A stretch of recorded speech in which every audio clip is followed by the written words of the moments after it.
Welcome back to Know Thy Shelves. I'm Michelle. I'm Rachel. So I didn't read anything fun, or I didn't read anything extra. So that's all on you. So I read Black Angels. We talked about this one, I think, a couple podcasts ago. That I was in the middle of it. Yeah, I think so. And it's the one about the black nurses helping cure tuberculosis. Oh, okay. And kind of like eradicate it, and it was pretty good. Yeah. It was nonfiction, so I don't like to give those ratings. Yeah, no, I totally understand. Totally get that. It is interesting to read about, though. Yeah. Some of, like, the earlier... I love nonfiction that has to do with, like, medical stuff. Mm-hmm. Or death, or weird things. Like, No, I know, I get that. It's interesting because you're still learning and still, you know... Yeah. feel like you're reading something interesting, but you're learning something at the same time. I totally get it. Anything else? Or is that the only one? Nope, that's the only one. I only read Skyward. I video game this weekend, so I didn't do a lot of reading, so I crammed this in. So I didn't read anything else. So I'm good if you just want to get into it. Unless you had some book news. No. Okay. So Skyward by Brandon Sanderson was our Sci-fi pick. It is also a young adult. Yes. Do you know if he only writes young adults? No. I didn't read. Okay. I wasn't. He does mainly this is adult fantasy. Okay, adult fantasy. I knew it was fantasy, but I didn't know if this was his first like young adult novel. I don't know. Okay. No worries. Is it this is the first book that we've read by him together, right? Like, yes, you I haven't read anything. I haven't either, so it was interesting. Yeah, let's just go in. Yeah, let's just go into it. So I have a lot of notes, and most of it's not important-ish. It's more of like, so there's I think there's 5 parts to this book, which I like parts, and then I like that there's a break between the chapters. But yes, there was 5 parts to this, and then it was like 55 chapters. I like it that it's broken up because it feels like you're accomplishing something. Yeah, like part 1's done. Yeah, you know what I mean? Like, I don't know. And then the book had like in between the parts models of the ships, which I thought was really cool. So you can kind of more visualize exactly what the author is trying to, like, this is what the ship looks like. Did you read it on Kindle or physical? I did a little bit of both.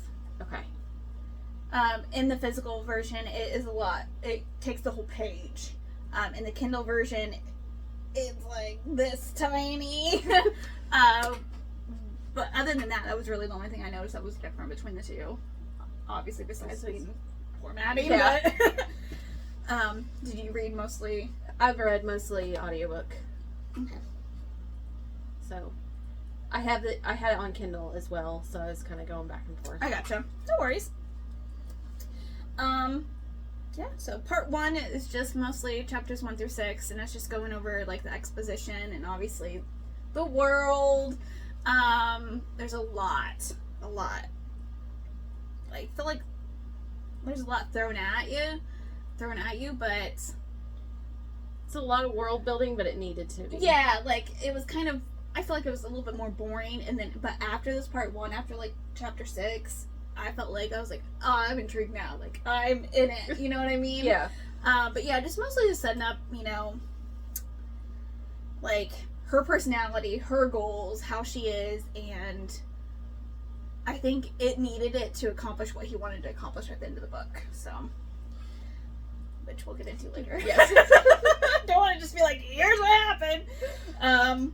Yeah, so basically our main character, call sign is Spin, but her real name is Spensa? Yeah. Okay. Yeah. Her call sign is Spin, and I feel like, do you want to just go by call signs? Is that easier? Yeah, I basically took notes and called her Spin the whole time. Okay, I did too. I was like, I don't know why. I don't want to just be like, Spin and be, you know. Yeah. It's kind of confusing. So each pilot has like a call sign. I don't know if you're familiar with Top Gun, but that's, you know, that's the only thing I can compare it to. I've never seen Top Gun. Oh, I mean, not. because I'm not a Tom Cruise fan. Okay. So it's like, okay, I'll skip this one. I'm letting it go. It's fine. I skipped the reboot. The reboot was fine. Yeah. Anyways, there's so much into this. So basically, they're on a planet that is not their original planet. They used to be like a ship trading colonization kind of. Yeah. And then they kind of got shot down about 80 years into the main line. So, like, in the beginning, it kind of goes like a time skip where she's a young girl and she was with her dad. And then we find out her dad did not come back because he got called into a fight. And so she got branded a coward. Yes. Because that's very important in this. Yes, it's very, very important. She was 9 at the time, and then it goes, like, present. Yeah. It's, like, only the first chapter or two where you see the dad, and, right? I think so. I think it's just the first chapter. Is it just the first chapter? Yeah. Well, he died, obviously. Which is kind of her whole persona after that, is her and her entire family got branded as the daughter of a coward, a wife of a coward, like anything you could do. Yes, it was done. So then it kind of goes with, she obviously has to go to school, and to get extra income, she kind of skips most of the majority of school, besides all the flight stuff, because that's what she wants to be. Her ultimate goal is to be a pilot. And her mom, from my understanding, was unable to get a conventional job. Conventional jobs. Like, I was like, oh, that's not a word. So she kind of sells rat meat. I know it sounds weird. So appetizing. Yes. Rat meat. So I wouldn't think, so there's not like in Red Rising, we had different classes. It's not really the same in this book. It's more of clans. Yeah. Well, I mean, there's a hierarchy, yeah, but it's definitely not the extreme of Red Rising or some of the other sci-fi oriented books that I've read. Yeah. Well, I think you have the flight people have more honor, and they're held up to higher esteem than other. Yes.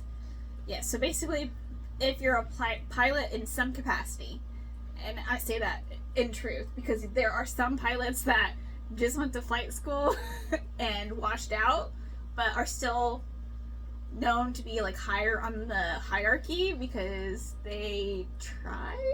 Yeah. And then you have some that, families that are richer that don't need to take the test to get in, which we'll see a little bit later in the book. But they have pilots in their lineage or their family line. So they're like grandfathered in, I guess. Yeah, yes. They are really good, so they don't care to test them. And some of them already have like flight hours in perks of being, richer upper class. So I'm trying to is it part 2? Yes. Because she has to take the test first. So she hunts rats for her family, and her grandma her grandma, her mom, and then Sven is the only ones that are left out of their immediate. Well, actually, any family. I don't know about anyone else because they didn't talk about it. And this is like a really long book series. I want to say it's like there's at least 3 of them. 3 or 4 or 5. Yeah. So obviously we got Sandy Passion. There's multiple. Oh yes, there is multiple ones. So it kind of goes over. She finds out from her teacher that she was never going to get in because the admiral doesn't feel like they need someone that's a daughter of a coward in the flight the DEF. Yeah, that's what she's told at the beginning. Yes. That's not the true reason why she's not. Yes, no, 100%. So she feels kind of deflated after that. Yeah. Because I would feel like I spent all this time, Annie, thinking that you're going to get a fair shot. You could take the test like everyone else. Which you can, but they were never going to pass her. So she... Give her a test that's on, like, growing things. all about algae. And she didn't study anything besides flight or anything to do with, like, fixing mechanics, which is very bare minimum, but, you know, obviously she only took classes that pertain to being a pilot. That's what she wants to do. That's she what knows what she wants to do. Yes. So she kind of goes off into a huff, and she's like, I'm not gonna, you know, what's the point of trying to take it? Well, she last minute decides to run back, because it's like at noon, and just like early morning, I guess I'll go back. So she decides that she's going to fight for her chance, and she goes to take the exam, and they specifically hand her one that is not anything to do with piloting at all. It's like, where does algae grow? What's the best way?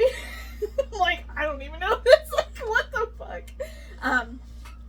It's one of their main source of nutrition, because they have later on in the book they talk about how they have algae soup, which sounds gross. Yep. And then fried algae, like French fries, kind of, which I'd try it at least, but I don't know how I feel about that.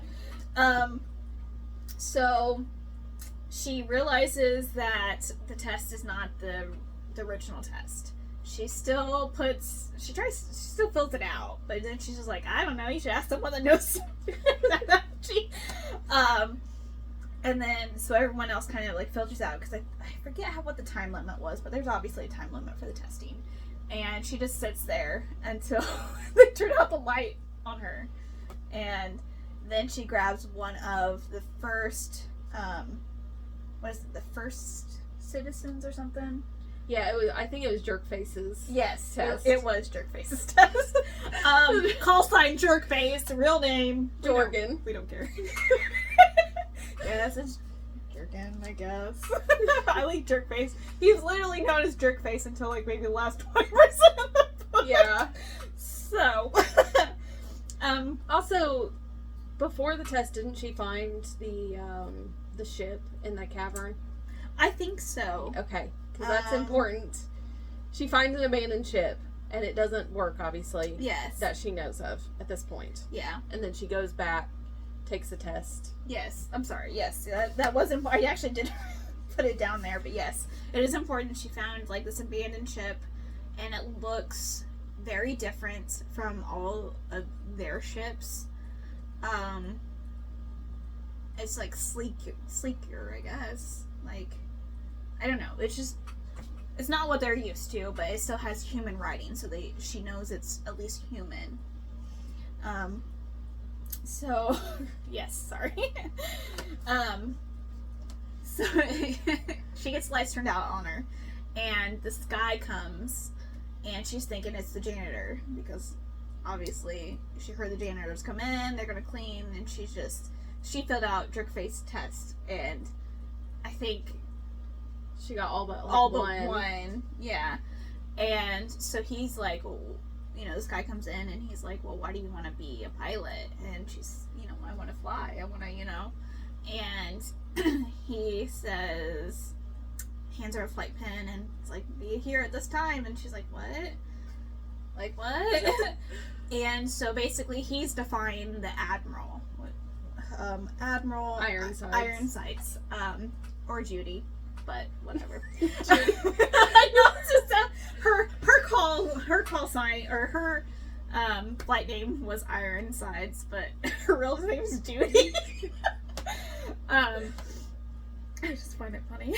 But yes, so this instructor, who is named Cobb, call sign Mongrel, right?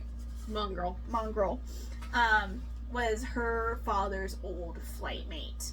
So they always try to pair up when they're in battle, because one of them carries kind of like an EMP. They call it IMP. So it really throws me off. But it's just kind of like an EMP. So they basically get close enough to the enemy. They use the IMP. I'm trying to get a terminology correct for the book. And since they both have shields around their ships, they temporarily take theirs out with the enemy shields so their wingman can like shoot the enemy. Yeah. Very sophisticated.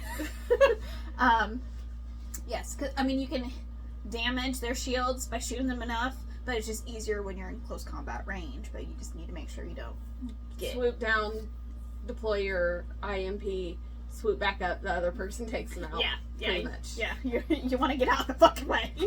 Okay, so this leads into part 2, where I feel like it started picking up, which It's honestly, flight school. Yeah, it's flight school. I mean, chapter 7 through the rest of this is mostly just, I feel like it's training and then her meeting people and learning little things along the way. Yes, yeah. And that is actually pretty much most of it. There are 10 kids in her flight class. At the beginning of her flight Yes, class. in the beginning.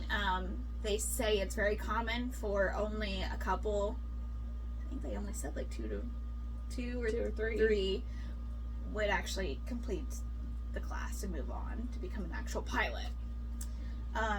Some of them eject out of their ship because that gets you kicked out for whatever reason. Because you wasted a ship. They die, or Get honorably discharged? They get, they decide to leave. Yeah. Drop out, but they still get the Pin of Honor. It's just a different color. The Flight Pin of Honor! Sorry. So, first day of flight school, they only do, mock pits, which is, flight simulators. So, they're inside of it, a cockpit, and then, obviously, hologram the rest of it. It made me think of, did you take driver's ed? Mm-mm. Okay, well, I did not. They had these huge, machines that were supposed to simulate driving, and you could feel nothing with them. You're like, okay, this is not doing anything for me. So it's just a video game. Yeah. Okay, yeah. Well, these sounded cooler than that. So, yeah. So they decide to, name their squad, I guess, their flight, Skyward, which is where the book title comes from, which I always like the tie-in for that. I love it. Anyways, which was Spin's idea. Because she's the main character. Yes, she's the main character. And her one, do you want to go over the people? Or does it, some of them don't We can go matter. in and out of them. Okay. Because there's some that do matter, and then there's some that, die real fast. Yes. So, her one friend, call sign Rigmarole. Rigmarole? I don't know. Rig. Okay, we're calling him Rig. That's what he's called. Yes. He was, so I didn't understand this, which I don't know if it's just a flight thing or not, but each of them, when they call out, they call their call signs and then whatever number they're associated with that squad. Yeah, Is that so normal? each plane, ship, whatever you want to call it, is numbered so that they know. Okay. So, I wrote them down. Did you? No, I did not write their ship numbers down. Okay, I did. Okay, so I'll just go over real quick. So, Jorgen, Jerkface, is 1. He's the flight leader. 2 is Ned, or Nedder. 3 is Hurl. I'm just going to do their call signs because their real names are horrible. 4 is Rig. He dropped out after day 1. 5 is... Oh, God, I can never... I'm not even going to try. His name is Alto. True. It's Amma Bizet. Yeah. Okay, he was number 5. Quirk is number 6. Kimmelin. Yep. 7 is Morningtide, which I didn't even get her real name. Reasons. Bim is number 8. Freya, or FM, is 9. And then Spin is 10/11, which we'll get into later. Okay. Now that that's all taken care of. So they actually, it's very frowned upon, but this is the first day, and Ironside's like, we have an emergency, send everyone up. And this is where Rig's like, this is not for me, yo. Yeah. He's like, no, I'm out. No one actually died during that, but they no. It kind of goes into Rig's story a little bit later, so I'm not going to do that yet. And this is the first one where they find out that Kimlin can shoot. Yes. Yeah. That's She's her talent. Great sniper. Up close as shit. She can't really fly. But she's a really good sniper. And she's like the Southern Belle type of girl. Oh, yeah. She's like, bless your heart, and like the saint said. Yes. Her call sign was almost saint, and she's like, no. Well, it's supposed to be quick, and then she's like, it took work. Yeah, because they misheard her. So she's just Quirk, it's fine. So this is kind of at the end of the first day. This is where Cobb kind of informs her, well, I got you in my class, but that's as much as I could get you to. The Admiral decided not to waste any other stuff on you, sorry. So you can't sleep in the dorms, you can't eat there, you gotta go. Yes. You can't use the bathrooms. Yeah. So basically, their thought process, well, at least the Admiral's thought process was, if don't make it easy for her, she'll just quit and be the coward that they know her to be. Yeah. For now. But, so, they're in, it's called Alta base, which is kind of like a military base. And then the main part is Igneous, which is like an underground cabin where most of the people live. It's only underground because of the enemy, the Krill, are threatening them with what they call life busters, right? Yeah. Yeah. Life busters, which is also a thing in One Piece. It's a big ass bomb. It's a big ass bomb. And so there's like, they have set up zones for, because they know the magnitude of the weapon, I guess. And they have to get it outside of the zone, otherwise it will destroy Igneous, which is their main home. And that's where they build the parts for the ships, so they have to protect that at all costs. They don't really, obviously collateral damage for Alta base, but the real gem is to save Igneous. Igneous. Thank you. So, yes. So she's like, well, fuck my life, I ain't going all the way down, because it's a ways away, because you have to walk to the elevator, take the elevator down, Yep. and then go home. So it's, I don't want to say, I don't know, a couple hour walk or something, at least to get back home. And also the elevators go down all the time. Yes. Which is why Rig was late for his first class. Yeah. So she kind of makes the decision to go to the cabin where she found the abandoned ship and kind of make that her home base, because it's only like a half-hour walk from the base. I agree. I would definitely do the same. So since she can't eat, she's going back to catching rats and mushrooms. Yep. And she finds Doomslug at this I point. love Doomslug. I was going to talk to you about it yesterday. I was like, no, say it for the podcast. Doomslug's like a little parrot thing, and I love it. It's like in Treasure Planet, the little pink thing. Yes. I forget what its name is. Scud? Yes. No. No, yeah, I know what you're talking about. It's gonna drive me insane, but yes, I know what you're talking about. But yes, I imagine the same thing. And it's hilarious because it moves faster when you don't stare at it. Which creeps me out a little bit. She's like, every time I don't stare at it, it's like here and then and there. It's like, anyways. I wonder if it's like a Krell pet. Like it's not supposed to be down there. Because you only know about one of them. And it's Doomslug. That's true, yeah. I don't know. Maybe later. Because she takes Doomslug at the end, right? Yeah. It's in the, yeah. Okay. Yeah. Okay. So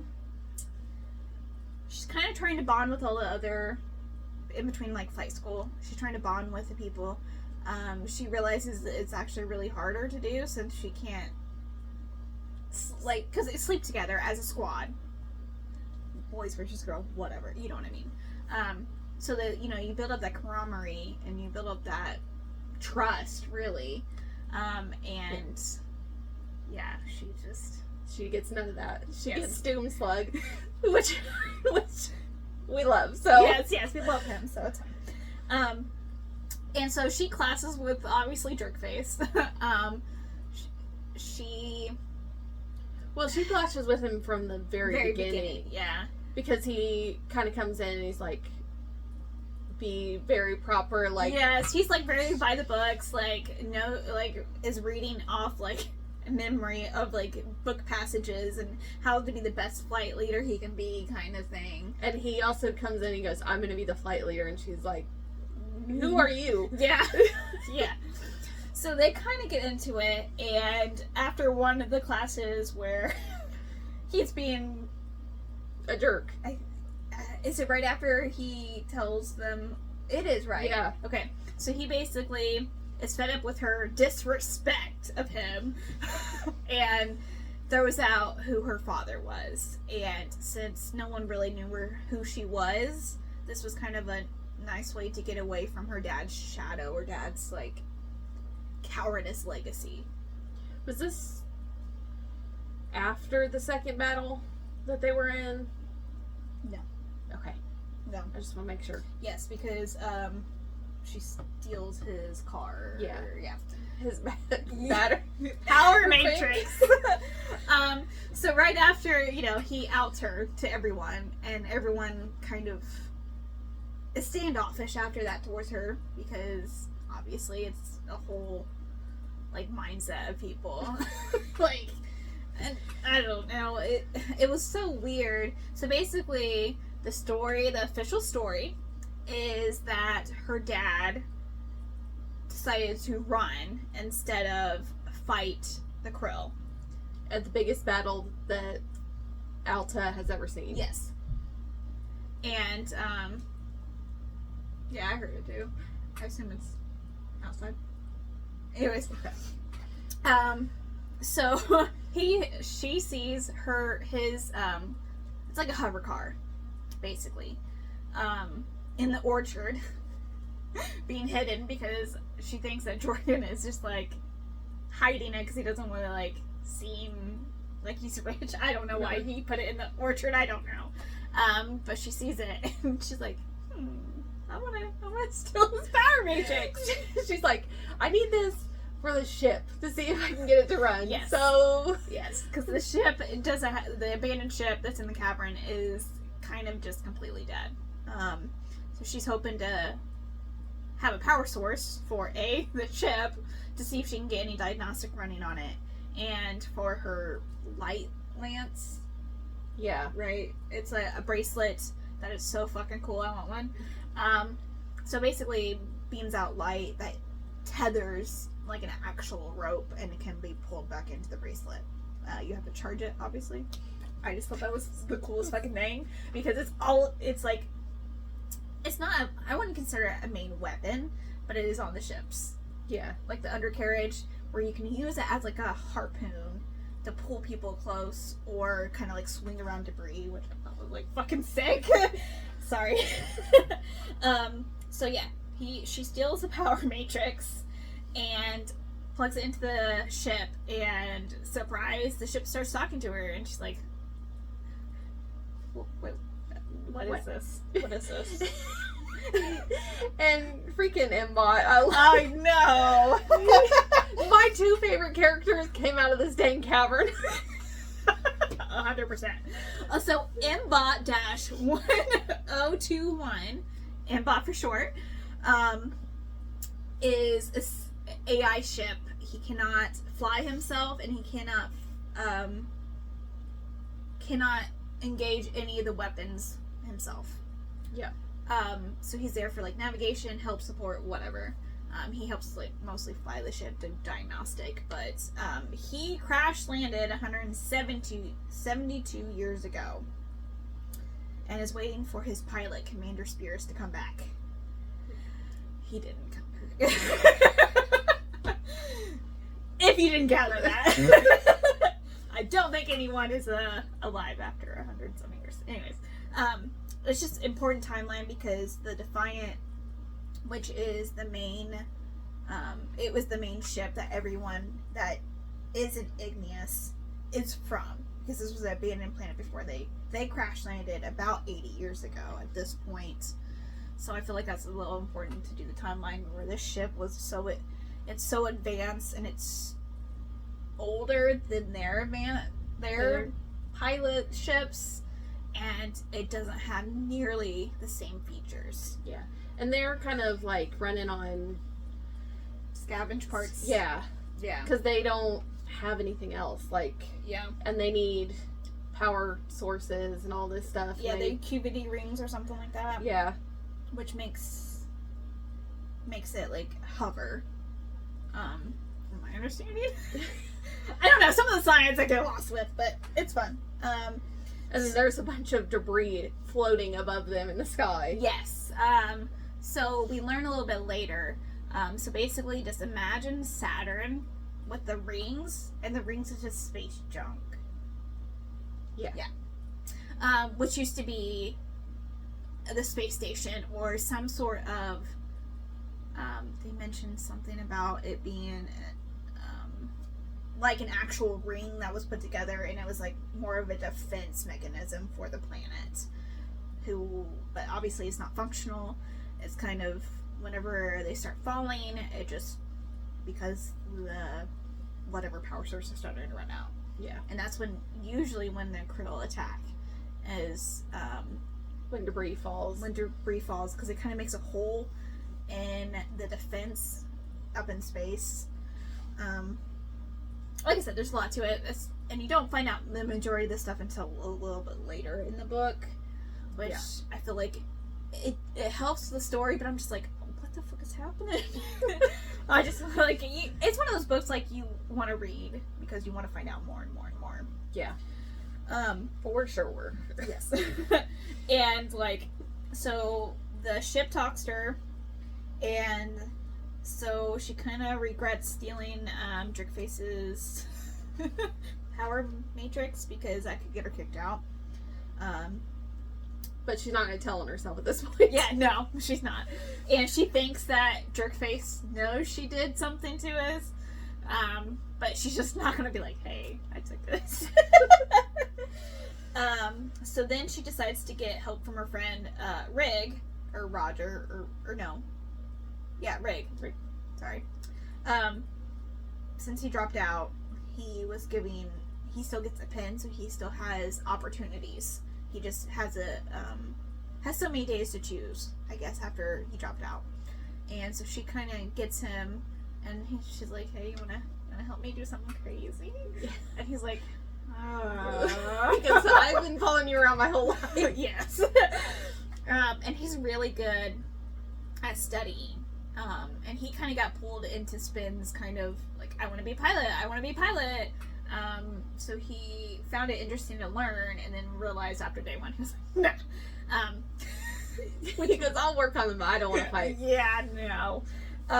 So he's really just in all of the AI in general, because that's just not something they see with their level of intelligence, I guess, technically. Yeah. Because they're kind of like working backwards because they didn't have this technology. Yeah. I love how the ship doesn't really like Rig. He's like, I don't want to be left with him. I know. He's worried. Well, he doesn't want to talk to him. Because for whatever reason, he's just like, I need concentration. Shut the fuck up. And, which is just funny. And then Doomslug's just bit-bopping around. Yeah. It was, yeah.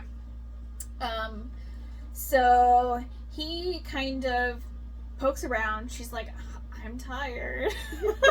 And so he kind of pokes around until she has to get up for school. And he's like, okay, well, I can maybe help you fix this up if I go into like engineering. And she's like, oh, well, don't do it if you don't want to, but that'd be cool. Yeah. So then he kind of on the back end after he's done with his job. Yeah. His job. And then he helps work on the ship for a little bit and then heads home. So they kind of repair it. They find out something about overdrive. It's broken, which is just The thrusters are broken. Yeah, the wing's broken, so it's taken some time. So as they're doing that, she's still in flight school, mock school pilot, And then we get into the second battle. Yes. And then the second battle, they're not supposed to fight in this battle, and then they get into it. Yeah. Which is what happens every single time. Yes. Where it's like they send them up there as a farce to show their, our power against the Krill, but they're not supposed to engage. Yeah. They're, honestly, Alta and Igneous are losing this battle. The Krill is taking them out constantly. Yes. Yep, 100%. They have the upper hand. Yeah, no. They 100% do. But in the second battle, two of the cadets die. Yeah. Morning Tide and Bim. Which she was getting close with Bim, and then he's just, gone. Yeah. He was trigger happy. Always want, when are we gonna learn weapons? When are we gonna learn weapons? When are we gonna shoot some stuff? And she's, Spinch is all about that personality-wise. She's just like, yeah, why aren't we shooting stuff? So that's where Bim kind of, he goes in wanting to, get action, and somehow, Morning Tide was the one that really didn't speak a lot of English. Yes. So she kind of got close with her too, because she didn't realize, for the first couple classes, she didn't realize that she didn't really speak really good English, and she just thought she was being a bitch to her. And then she, Cobb kind of helped her figure out, some of, the smaller clans didn't really, or obviously have different languages. Yeah, yeah, that's the easiest way to do it. And then Spin actually really struggles with this loss. This is where I really feel where I see the hole in her kind of personality about wanting to be a pilot. This is where she's like, I'm not fear, I'm not a coward. I'm trying to live past her father's legacy, and this is where she finally this is what it really means to be a pilot. Yeah, people are gonna die, and you can't save everybody. Yes, and this is where she finally this is where you start to see her self-doubt. Yeah, and then it just kind of, I want to say, trickles down. It doesn't really snowball, but it kind of does.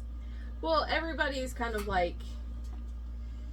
hit by this trauma in different ways. Yeah, Jerkface goes into the mock things, and he tries to see how he could have saved them. Yeah. And which, she thought he didn't really care. It's just that he just doesn't, he's from a wealthy family, so he doesn't show his emotions, because, that's weakness kind of thing. And then the other ones are all torn up about it as well. And not really wanting to talk to Spin because of her liturgy. Yeah. It's a lot of moving parts. God love Cobb. Cobb wasn't there, I don't think he survived. And then this goes into part 3. Which starts with a Ironside interlude. And I think most of them do after this, doesn't it? Yeah. This is our first Ironside one. Yes. Yeah. And you kind of learn about the defect, because they put things in her helmet to monitor her brain. Yes. You get a tiny bit, and you're like, oh, what's this defect? And And Cobb's like, we need to, it doesn't matter about the defect. Yeah. So, it opens up with Ironside, and she's like, I noticed your one person was late. And he's like, what do you fucking expect? She doesn't live on campus. And so this is where he finally gives her the radio. He's like, I want to make sure she can get here. Because at this point, Ironsides is trying to do anything to get her the fuck out. Yeah. So, he's just like, I don't want to try to put her back into place. But I think Cobb realizes if she doesn't have the defect or doesn't present with it, she's still a damn good flyer. So yeah, this is where you start seeing a little bit more of the random monitoring, and they kind of get hot, and it's kind of uncomfortable, but she just kind of deals with it because, like, what else she can't do anything else. This is also around the time where Mbot taps into the speech thing. Yes. So he's giving her a sass the whole time she's in class. Yeah, she finally had to tell him to, like, you can't, no. Like, you can't just pop in here. Because he tracked her verse for the radio, per the radio. And then this is kind of where Cobb gives Spin the official version of what happened. And she's like, it's not right though, right? And he kind of gives a very, very nonchalant yes. It's not right. But he did shoot down her father. Yes, but he doesn't say that. In this one, he does. Yes, he did. Yes, that he was, But he doesn't tell her the true reason. Yes, you're right. I apologize. Yes, you are correct. So she still feels like there's hope that her father didn't do what they said he did. And that kind of gives her a little bit... I think he was trying to give her hope, but then at the same time, like, didn't really... Like, because he felt ashamed about it. Not really ashamed, but, like, broken up still about it. Because he had to shoot his flightmate, and he was... Well, he was also friends with her dad. Yeah. So it was a lot of emotions. Yeah. And after that, he quit flying shortly after. I think either after this battle or shortly after. Well, he ejected in one battle, I think it was. Yeah, but I think it was after this one. It wasn't during this battle, I don't think. Yeah. But yeah, he ejected, and of course, you have to be an established pilot to eject and not be a coward in this universe. And Cobb's always been like, if you have to eject, it doesn't matter. Yes. Get out of there. Don't die. Because he's tired of seeing people die. Anyways.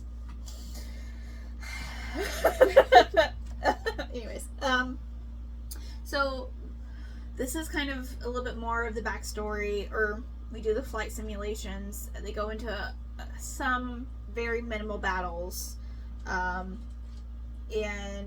Rig is, trying to repair their ship, and he's kind of taken some of the sketches of the ship, or of some of the components of the ship, I should say, back to his higher ups, and they're like praising him that he's a fucking genius. Yeah.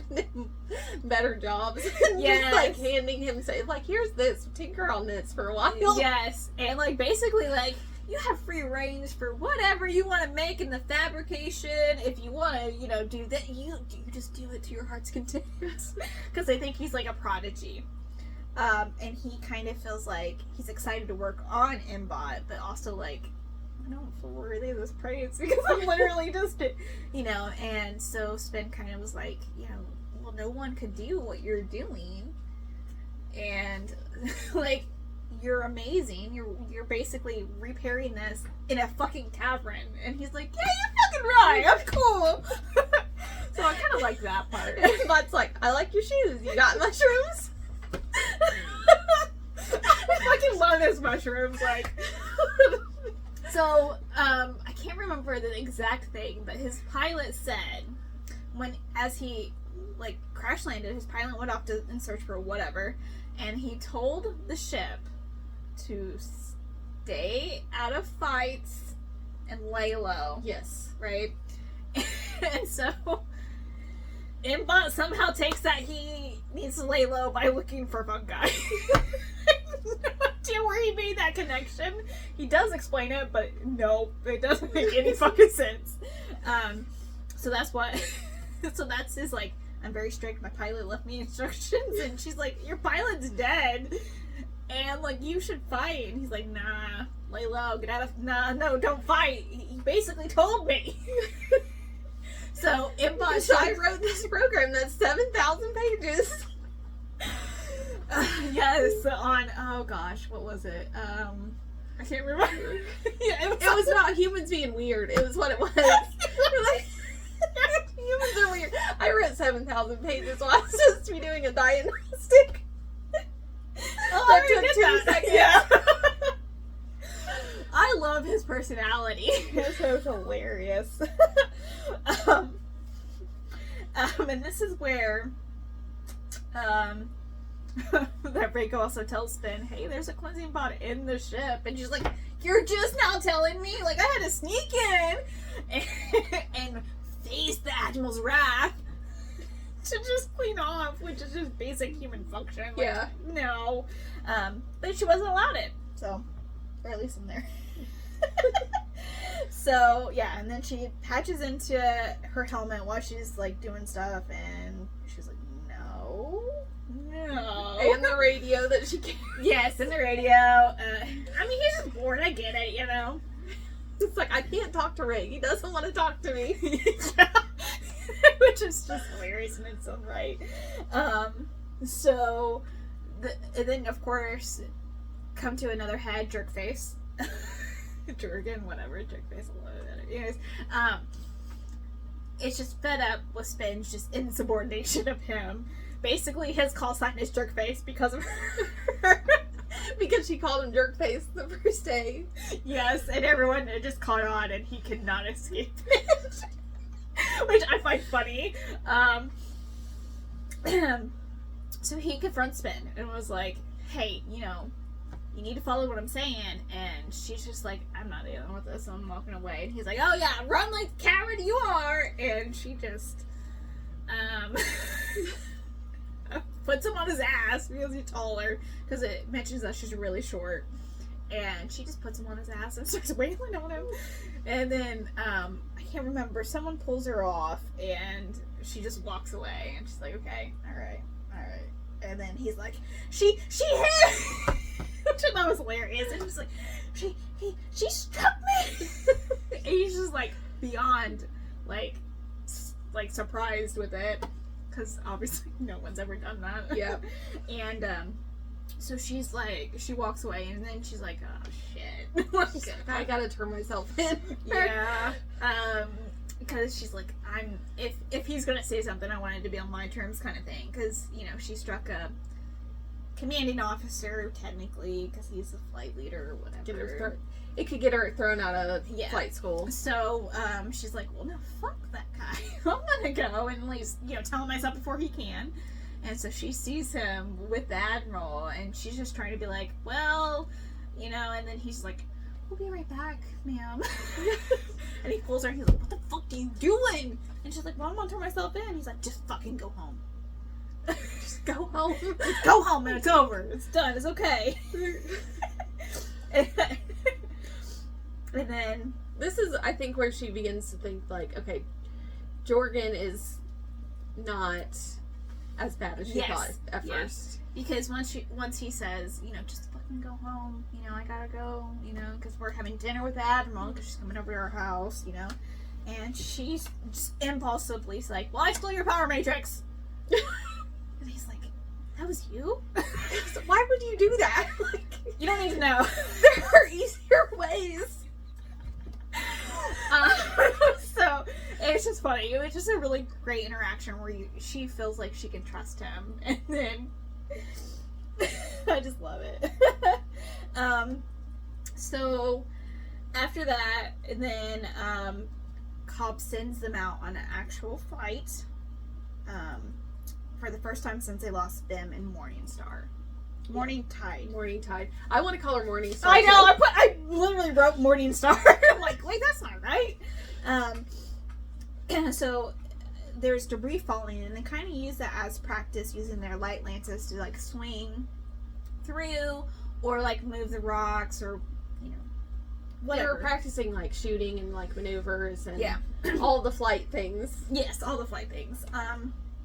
But then they monitor, or they find they're with marks. They're supposed to be like marking debris for salvage for the ground crew. They're more experienced pilots are with them, but then it was a surprise krill attack, and as always, yes, always. And you know, so they kind of do some maneuvering, and then Ned. This one was hard. Yes. So he says, "Hey, I'm gonna go help these other." I forget what the name of their flight was. He's gonna go help this flight. So, Jerkface is like, "Don't go," and so Ned, is it Ned or Ned? Can't remember his call sign. Ned. It's Netter. Netter. So Netter decides to go help this other, flight group that are experienced well, I don't know if experienced, but they're actual pilots. And so Ben doesn't really want Netter to go alone, so she follows him. And there's this huge, like, shipyard debris that's coming down. Like, huge. Like, you could fly through. Well, they're flying for a good while inside of it. But yes, sorry. So during the battle, Netter. Netter. Sees two pilots go into the shipyard to get away from Krell. And then he follows them, and then Sven's like, shit, I gotta go. So she follows them. Yeah. So they're all in the shipyard. Yes. And Mbot's running all the diagnostics of how they get out or get in. Yeah. And she's like, I gotta get him out of this. Yeah.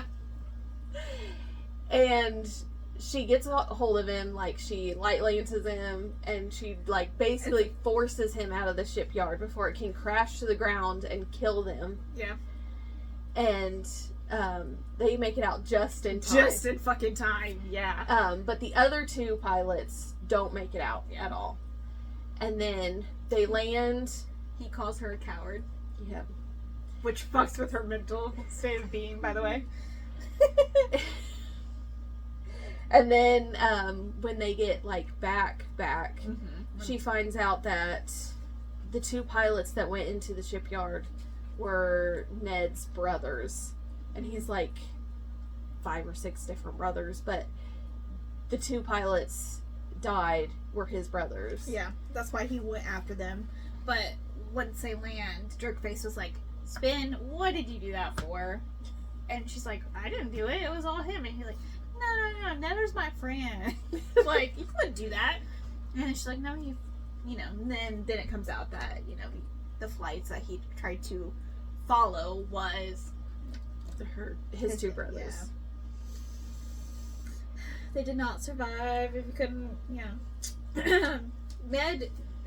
Ned drops out shortly after that. He takes his week to process, and then he just doesn't come back to class. Yep. But we don't know that until afterwards, so the suspense is there in case you needed to, Sometimes that suspense is killer. This one was a rough one because, like, she was just trying to save him, and he was trying to save them, but he couldn't. Yeah. It was like, dang it. And they, he lost them in the shipwreckage. Yeah. So, they only were able to get out because of Mbot's instructions. And so, obviously, the other flight people didn't have it. So, he was just survivor's guilt. Yeah. So, this is kind of where you first get a little bit more information on the Krill besides their ship and their tactics. So, Spin questions like, well, why haven't we seen any of them? And Cobb kind of gives, what he knows, and only supposed actual pilots are allowed this information. And it's just more like they never found any of the bodies, or the ones they found, or just armor pieces. And then he kind of brings up that they think maybe they're using a little bit of AI. And then this is where she's like, AI. Mbot, bro. Like, are you Krill? And he goes, how dare you? I know. He's like, how dare you question my integrity? And then he's like, that's what I would say if I was an actual human. He's like, you're supposed to say that. You insulted me. He goes, but after this, maybe. Yeah. I don't know. Yeah, there was some time of self-reflection, and he's like, well, maybe? Like, my memory's kind of not there. But then, since I kind of like, no, I feel like you're not. Yeah. Yeah, she feels that you're not. Yeah, so there's that. I think we're getting close to the part.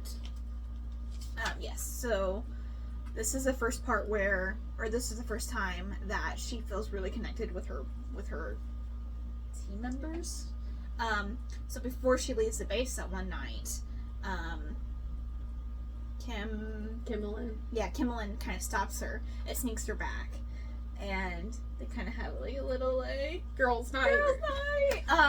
So they like smuggle in food and cake, and they kind of stay up all night talking. And she's like, "Is this what I'm missing?" Which I feel like so bad for her. And they talk about flight maneuvers. Yeah, like it's like and she gets really close to Hurl, and then they become wingmates after that.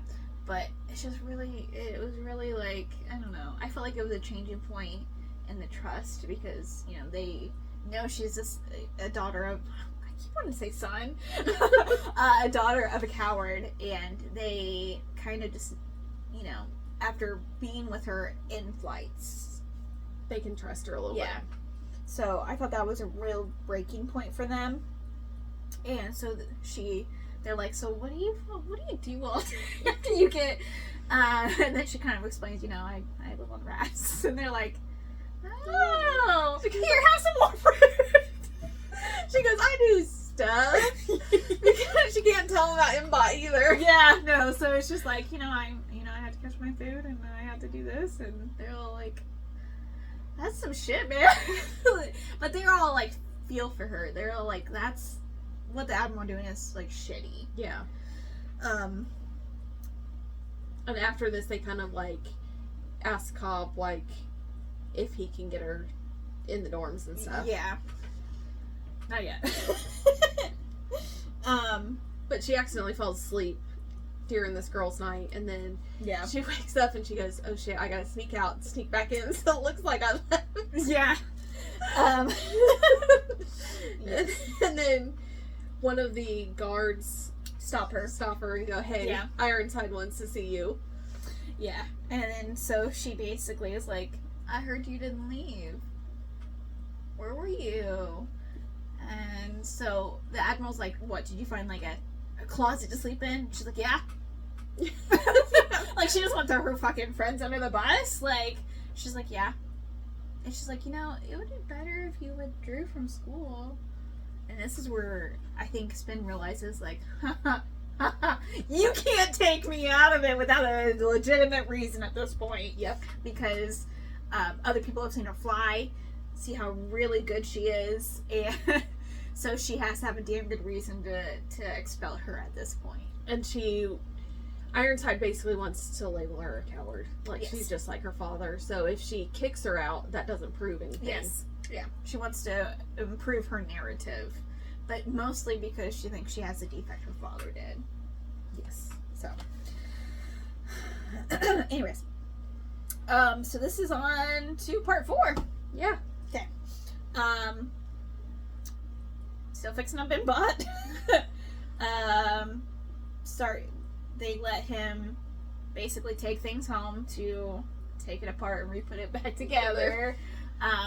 So they have the fabrication machine, which is like, I've been waiting for a book to have one in, okay? I just wanted that to be clear. There has been no sci-fi books that didn't have this, and I'm like so excited this one did. Well, to be fair, we've read a lot of dystopian. That's true. I do love dystopian. I feel like this is kind of dystopian. Yeah. So, but they have the fabricator, and I'm so like, fuck yes. It's just exciting.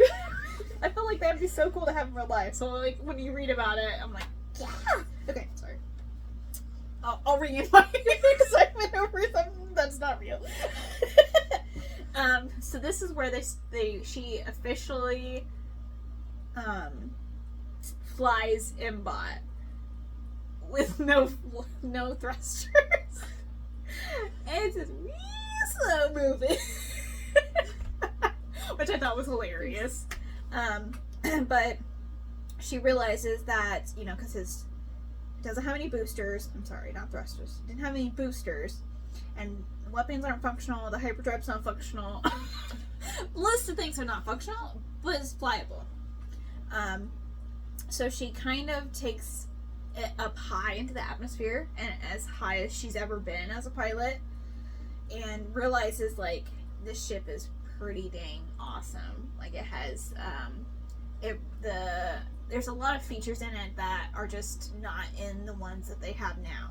They talk about the G-forces and how their models now can't compensate for a large amount of G-force at once, and it's a lot of strain on the pilot.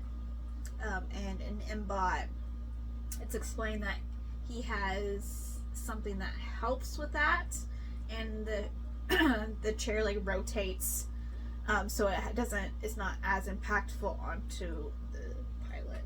Yes. Right? So it's better for the pilot than what she's used to, because she would have like already died at this point. Yeah. With her other ship. And her one, it's a Pokey or Poca ship. It's the model or whatever. And it says that she like loses consciousness, like, oh, I'm having black spots, it's fine.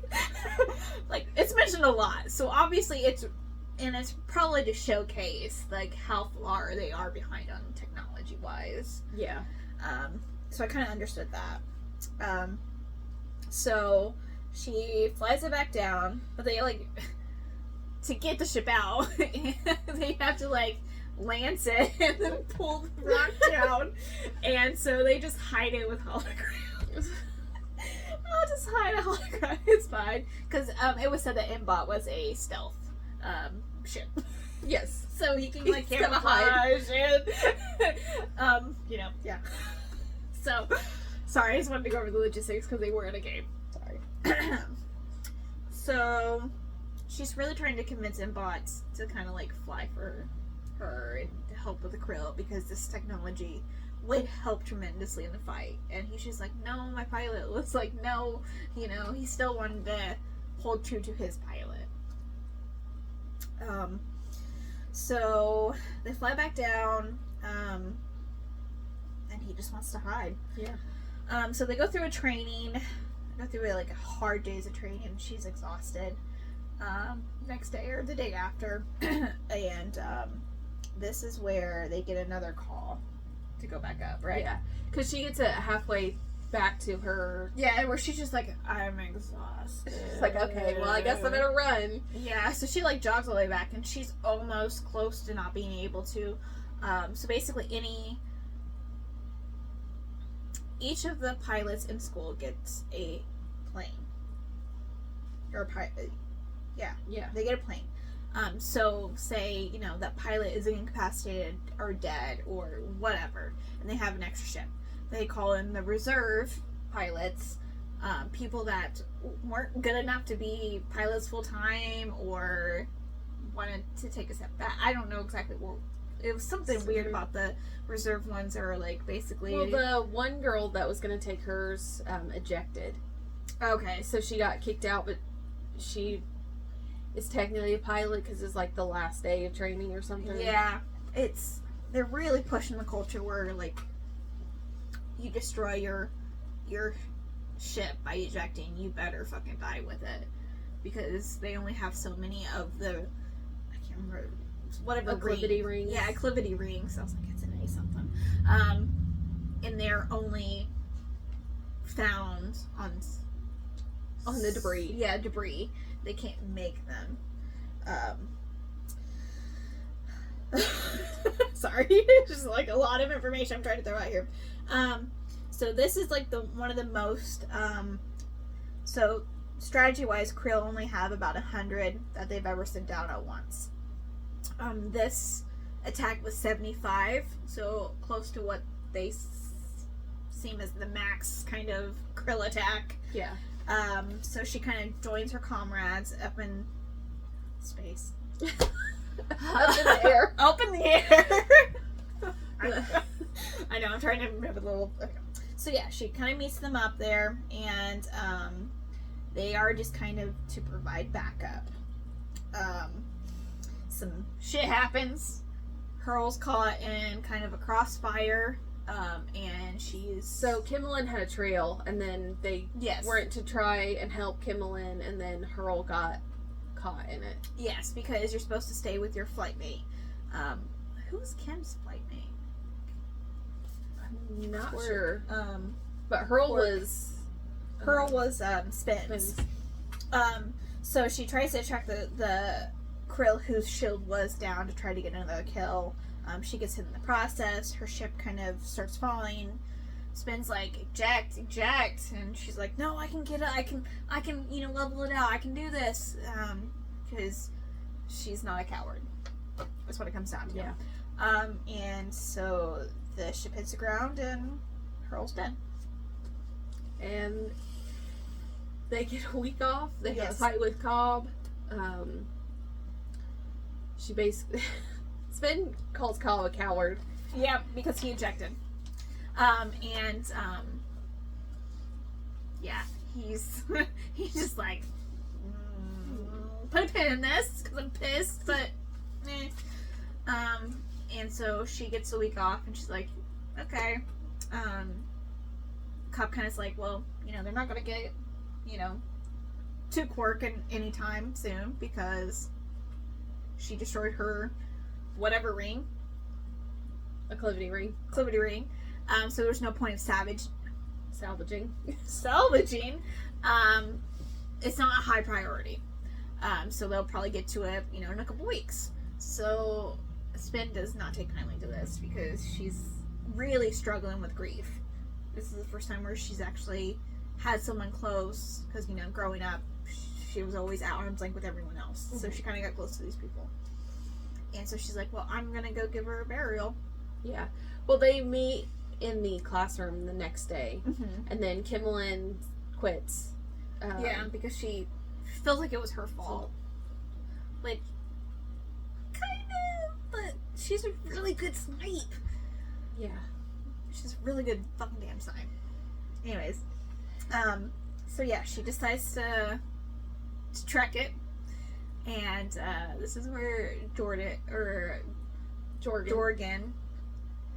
I was trying not to call him Jerkface because at this point we kind of like him. Kind of shows up in his new car, and he's like, "Get in," and she's like, "I don't want to, but I really don't have enough provisions." So sure. So what would probably taken her a week to do, we did a day, which is like, see ya. So they give her A pilot's burial. Yeah, which is a Valkyrie send off, really. We set fire to the body, really. Valhalla. Sorry, that's all I can think. Anyways, so they kind of have like a little heart to heart, or she starts to realize that he's not heartless, and this is where he admits to Spin that he deals with her insubordination and attitude because he knows at the end of the day she's gonna try do what she can to help. She's a team flyer. Yeah, because after Ned, he's like, oh, okay, she's gonna do everything to help him. Yeah. The flight team. Yes. Yeah, and he really trusts her to have their back in the time of need. And she goes, well, after that, do you want to get Hurl's booster? Yes. Yeah. She's like, I see this thing I could use. She's like, do you care to do this? And he's like, what do you need this for? And she's like, it's best if you don't ask any questions. She's like, don't ask questions, just help. Yes. So he logs that. Which, isn't that bad because his car is a fucking hover car, so, So, I can only just imagine them with, like, suddenly stopping and go crash. Sorry. So, yes, he does help her with the booster, and he's like, you're trying to repair something, aren't you? Because you got a ship, don't you? Yeah. And she's like, I don't know. Yeah. But he wants us to ask questions because I didn't agree to that. I loved that little yes, thing. yes. He goes, I didn't agree to that, so I'm gonna ask. Yes. And this is where you kind of get a little bit more on his backstory, I feel like. He feels like he's trapped in his family, where he doesn't feel like he has freedom to do what he wants to do. And so he's like, Spin, you're freer than I am. And she's like, ugh, I don't feel free. But yes, they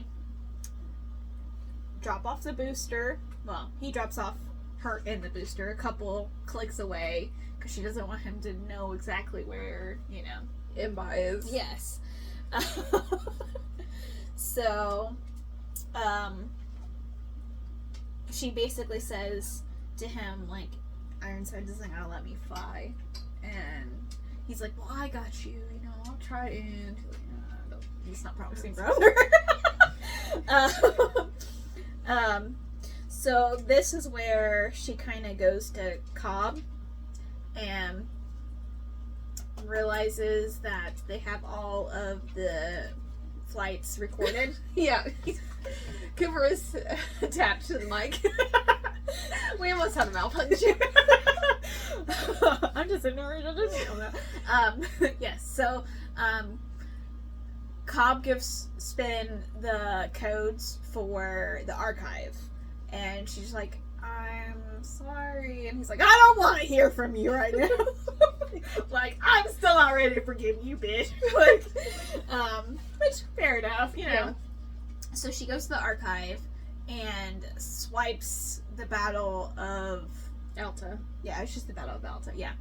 And this is the last battle her father flew in. And so she takes it, well, actually, I don't think she does. She takes a recording, and then FM finds her in the archive, and she's like, hey, let's go get some restaurant food? And she's like, hell yeah, restaurant!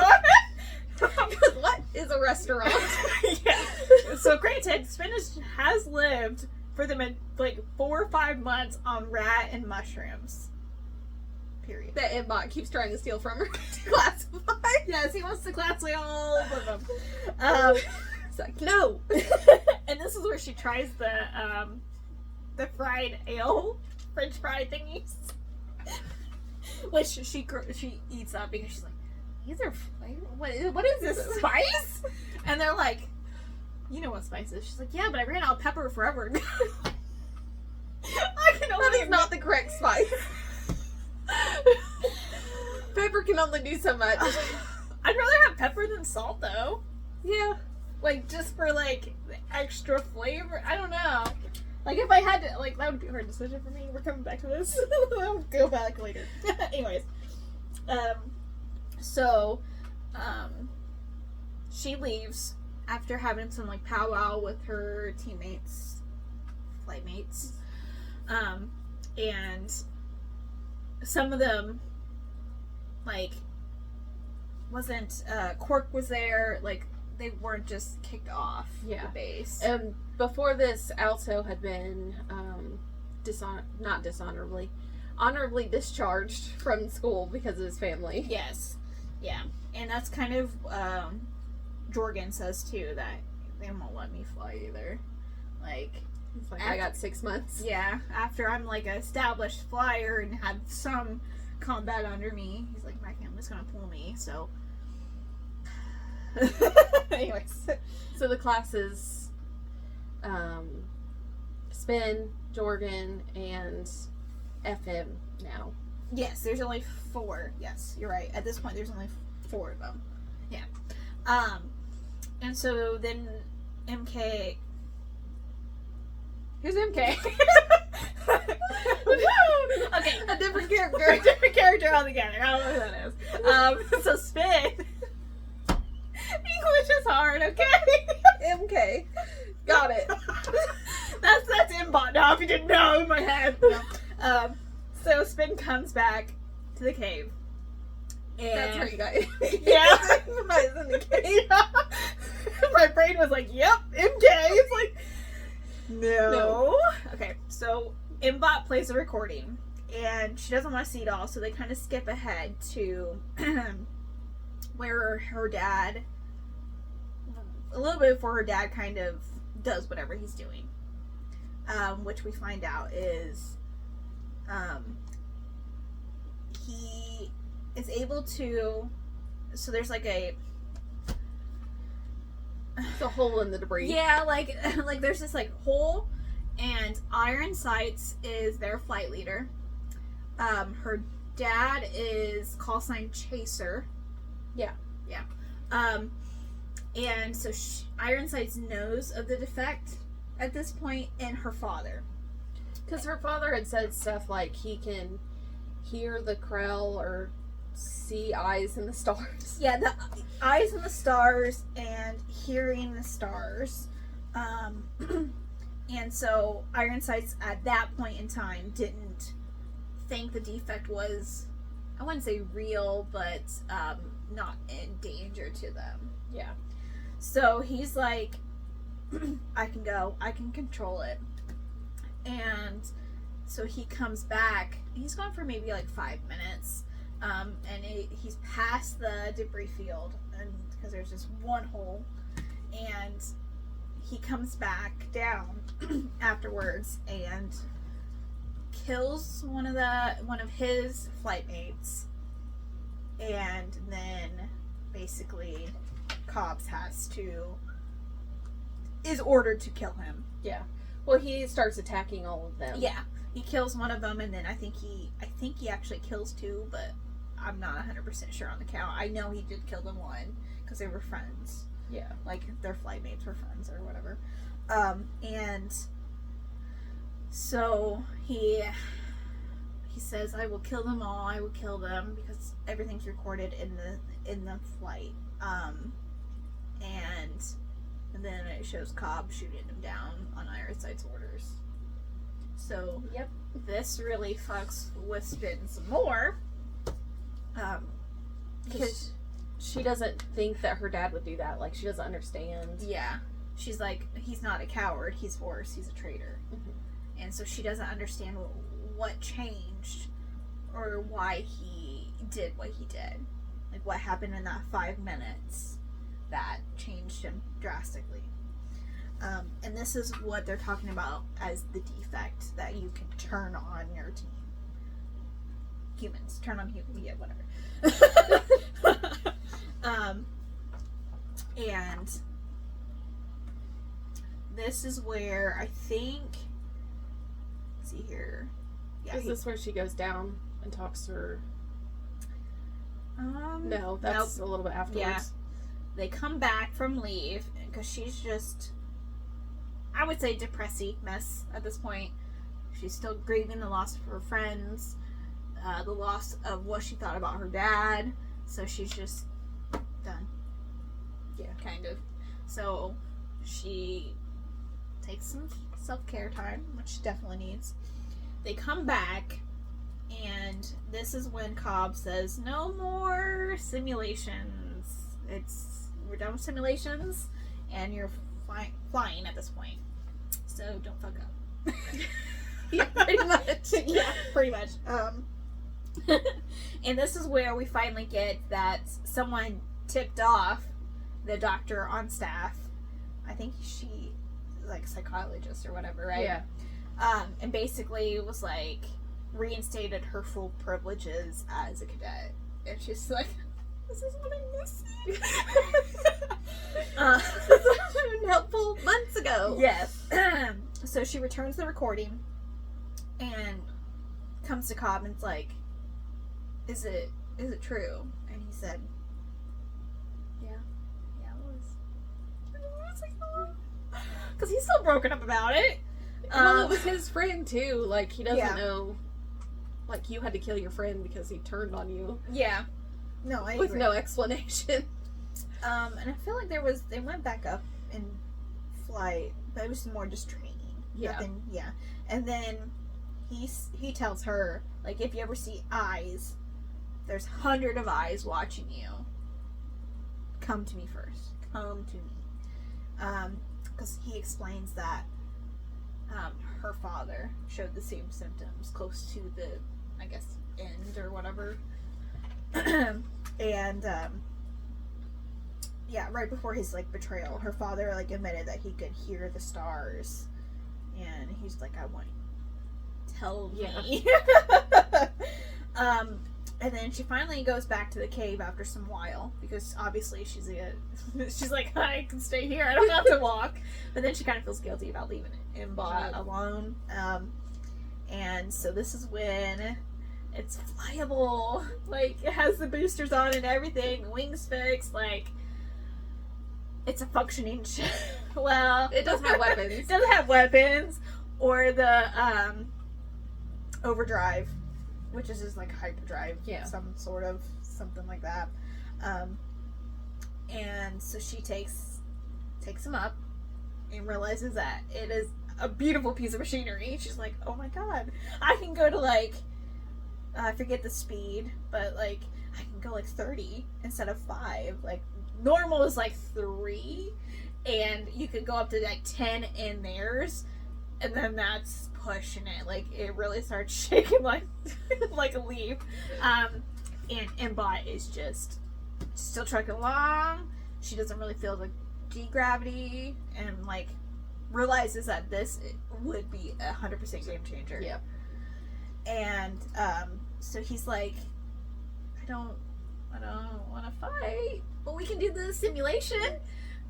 So he basically holographs the battle, the only battle he knows, which is the only like when Her father's battle. Yeah, when they were reviewing it, he made a copy of it. And that's the only battle he knows, so he's like, eh. So she actually goes through the whole battle and then hears things from the recording that she did before, because obviously Mbot as an AI doesn't know what's important, or, you know, He likes her shoes. he likes her shoes.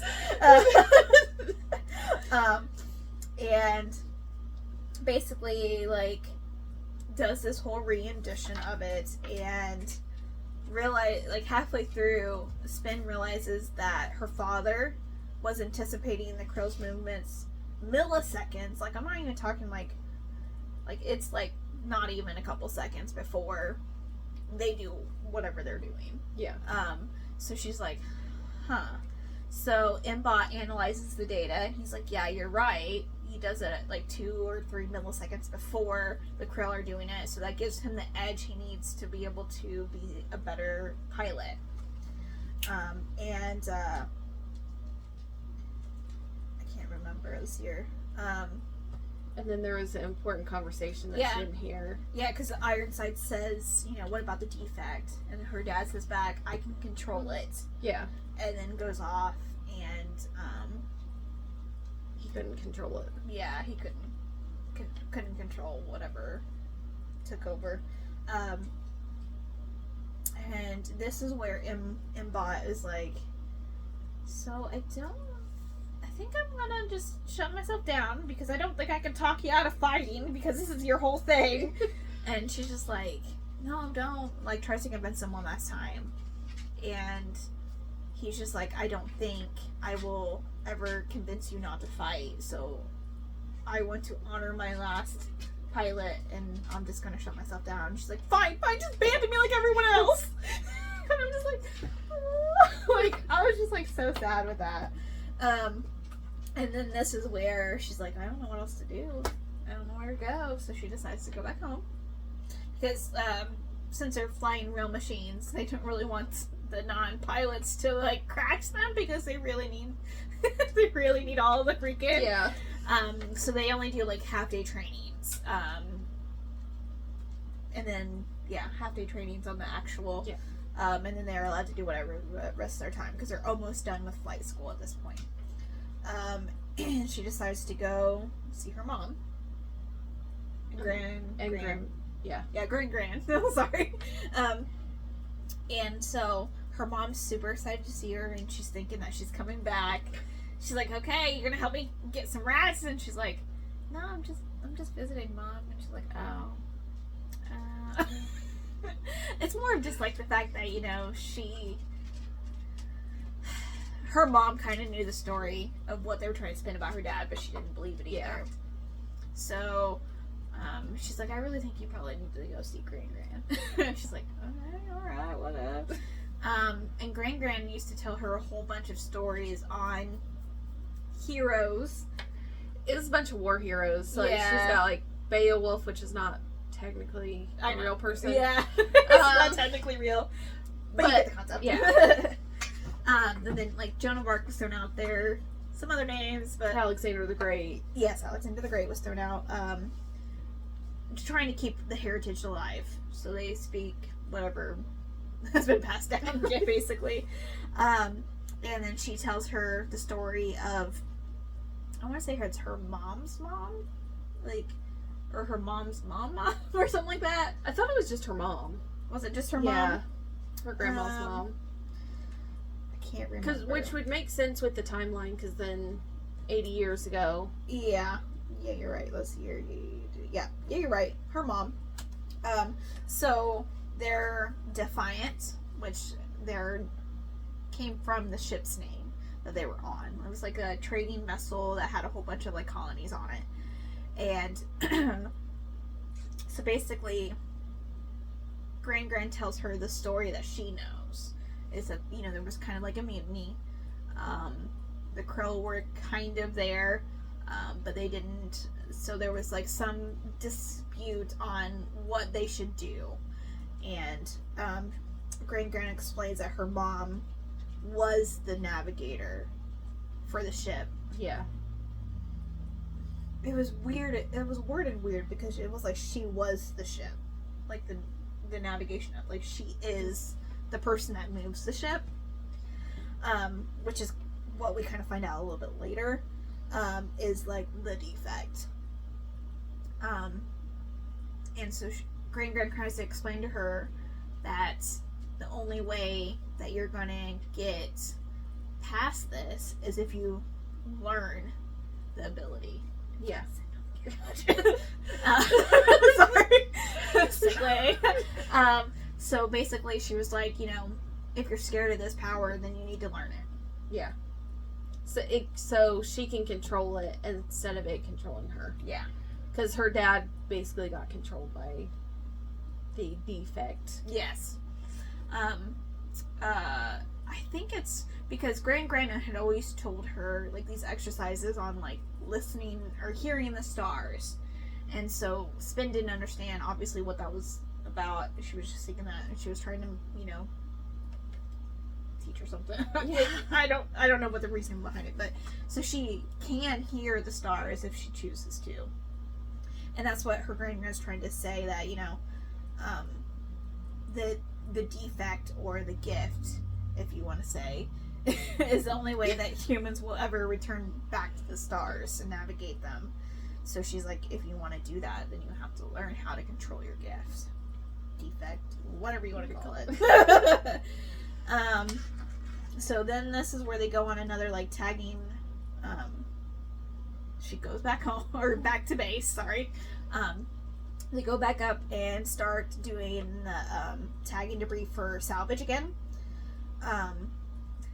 Which I thought was kind of funny because there was this part where the pilot so there's different, like, obviously different types of pilots. Salvagers don't really do a lot of the fighting, so they don't have ships that are very fast. So they're trying to learn on each of the different ships just in case they wash out as a pilot, kind of thing. And so they feel like they're doing this like really neat, fancy maneuvering. And Sven's just like, you want to show them? Yeah. She's FM? Yeah. Yeah. She's like, you want to show them? And they do like some fucking cool shit. And the other ones are like, oh.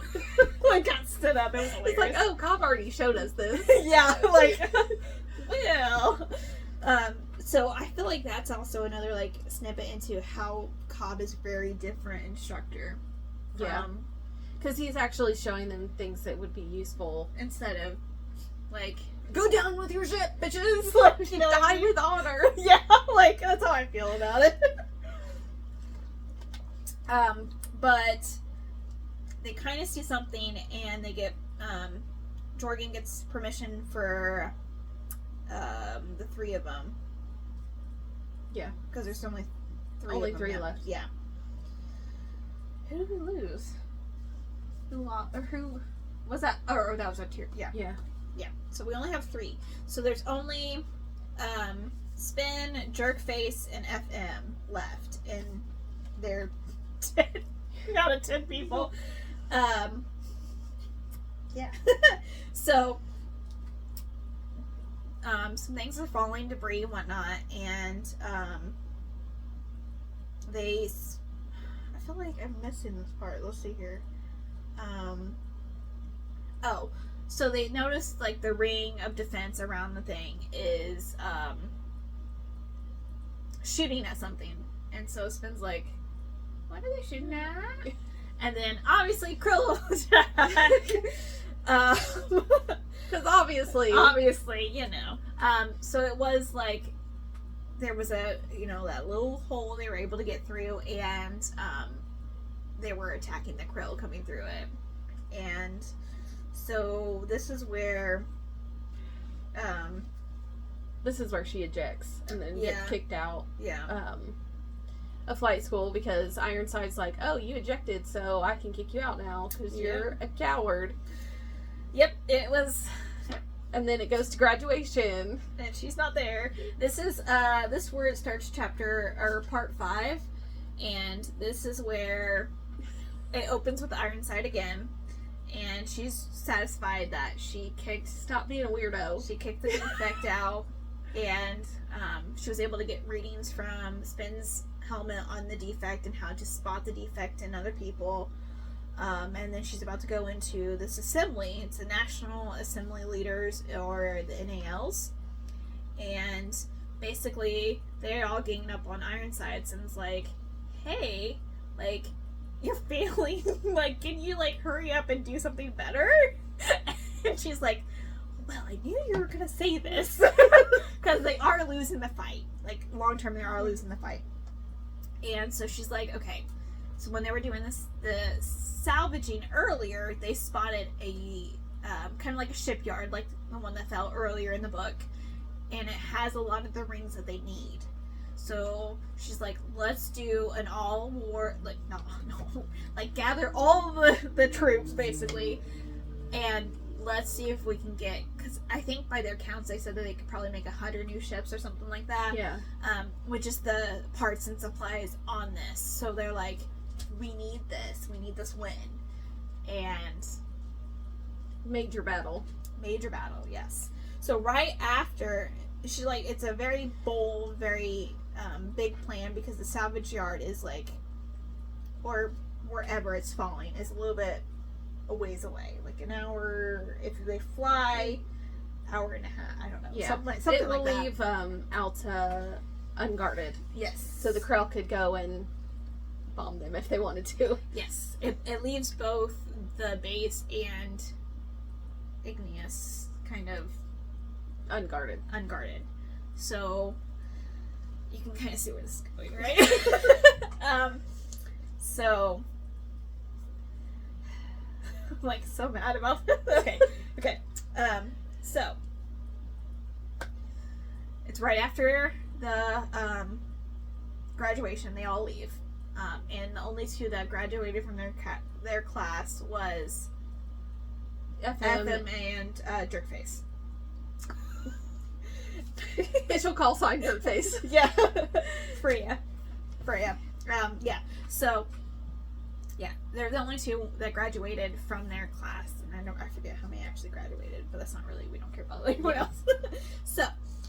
So she meets up with the other team members that were going to show up, realizes that they all left, so she kind of goes with her friend Altrio, and he's like, hey, I got a radio if you want to listen to the battle, and she's like, well, fuck yes, I want to listen to that. Like, yeah. And then this is kind of where she tells Cobb, like, I saw the eyes, and he's like, okay, yeah, I know enough light for you. Because he basically came to her after the ceremony. He's like, if you want to fight this, we can. And she's like, I saw the eyes, and he's like, yeah, no, we're not fighting for you. I get where he's coming from. So, so they go back and listen.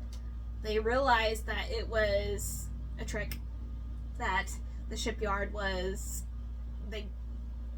I don't know if they forced it to fall or, but they basically took that opportunity to know that they're going for that, and we're going to go to the base. Yeah. Because at this point, the Krell attacks have been more frequent, and they've had sent more than normal. Normal, yeah. So something different has happened in this little span of time. Yes. So, they destroy some of the guns that are on the, surface level. And, that leads a hole that the Crow can go through. And then they start attacking the base. Yes. Or trying to lay a path to the base. I guess they're trying to get a bomb buster to Alto. Yep. Yes. So, they realize that, a second kind of group has the life buster and are going to try to detonate it on top of Igneous. Yeah. And so this is where Spin convinces Arturio, and she's like, you have fucking ships. And he's like, well, yeah, we have ships, we're rich.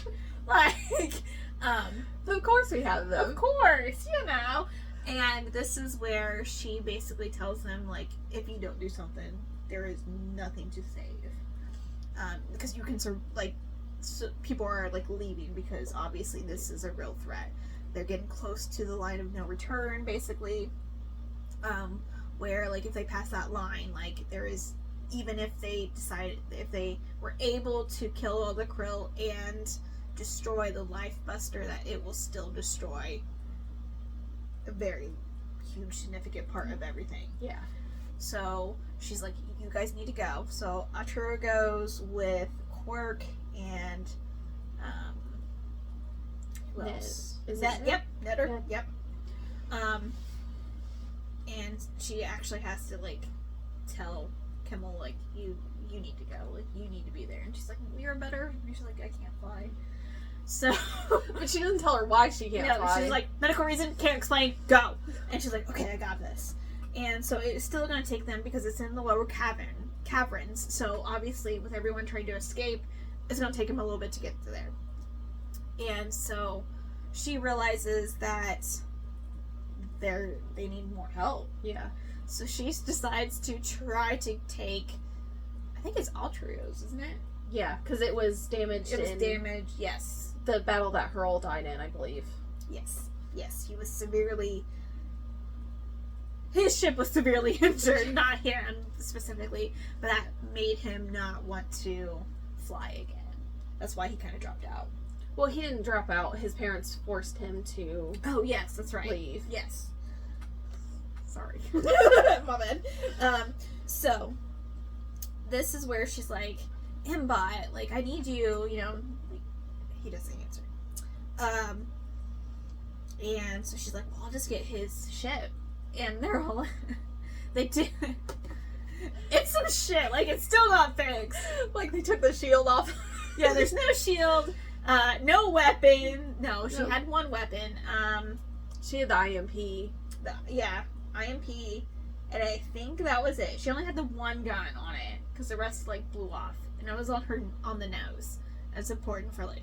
And so she's like, okay, I'm gonna take the ship. And the one, I don't know who, crew guy? Maintenance guy, yeah. Yeah, he's like, oh, man, did Ironsides approve this? And she's like, do you really want to fucking call her right now and ask? And he's like, no, go for it!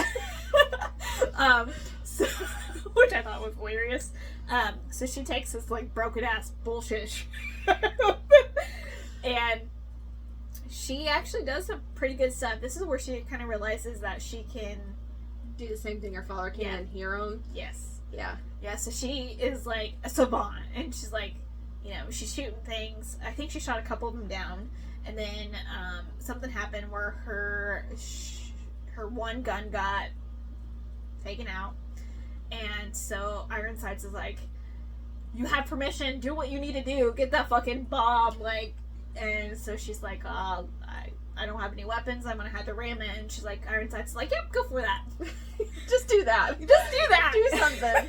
But at this point, Ironsides is like, well, we're gonna die anyway. Yeah, so it was you know, two birds, one stone kind of thing, where, you know, she could redeem her name or whatever, and still save a bunch of people. So Ironside's like, yeah, go off suicide, kamikaze, yeah. And she gets hit and crash lands, but luckily survives. And the Krill go after. She gets stuck in her ship, and then the Krill kind of goes after her because they know she's good. And so she kind of pieces together why they go after the main flight leads, who they only thought it was like because they went after the best pilots to try to like kill people. They were after defects.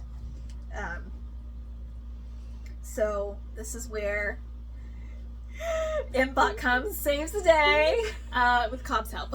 Yeah, Cobb's inside.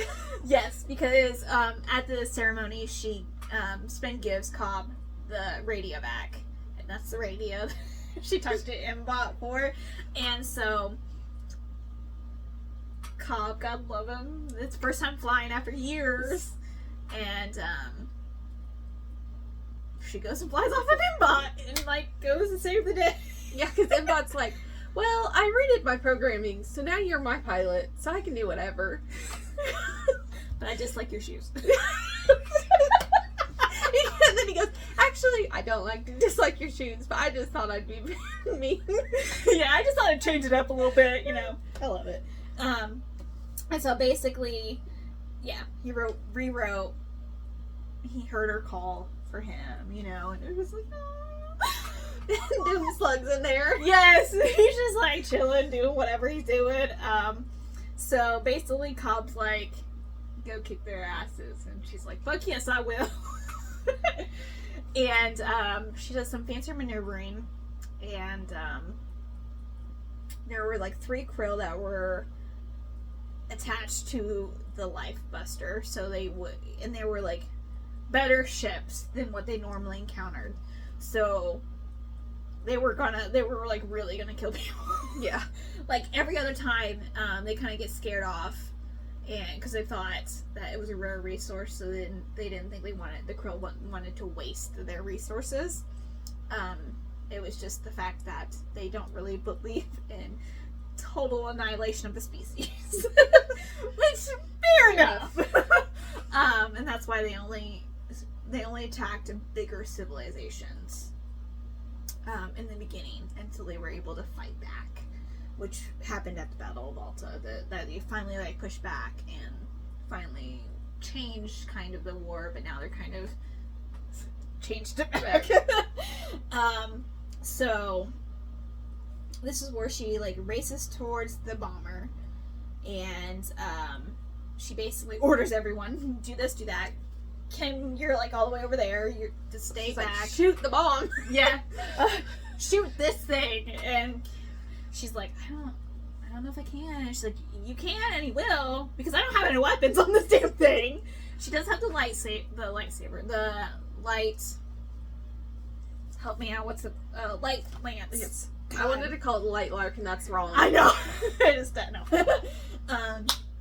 And so Quark hits exactly where she needs to, because, you know, power of spin. Yeah.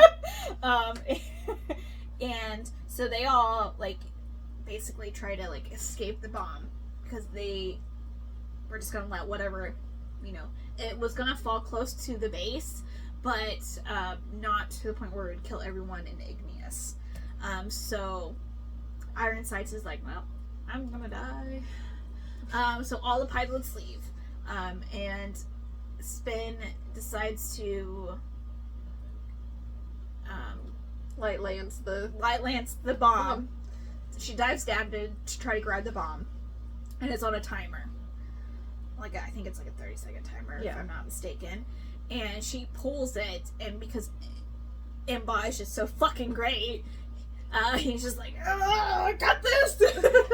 And they try to pull it away to a more safe distance. And they do. But Mbot is like, you know, we can move it away from civilization. He's like, but we won't survive. And she's like, we we still have to try. And so Mbot's kind of going through like, what do I have online? What can save us? And suddenly his hyperdrive active, whatever it's called, the hyperdrive component is functional, and she uses that to like teleport, basically. Yeah, basically teleport out. And I want to say it's like closer up to the atmosphere. Yeah. Yeah. Okay. Because she sees that little spot, and then she goes out into it. Yes. So, the base, or the bomb did not hit the base. Some things were destroyed, but nothing that couldn't be redone. Yeah.